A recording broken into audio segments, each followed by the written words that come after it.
గుండె వ్రక్కలైపోతుంది ఎవడికైనా.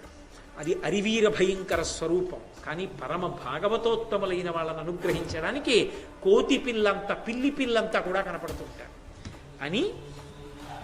ఇది అంత భయంకర స్వరూపం శత్రువులు కనబడితే రెండింతలై నిలబడుతుంది. అంతటి పరాక్రమం ఉన్నవాణ్ణి, అటువంటి జవసత్వాలు ఉన్నవాణ్ణి ఇప్పటికీ భీమసేన అని. హస్తినాపురంలో ఆ ధృతరాష్ట్రుడు ఆ ధార్తరాష్ట్రుడు కలిసి మిమ్మల్ని ఇన్ని ఇబ్బందులు పెడుతున్నారని తెలిసింది.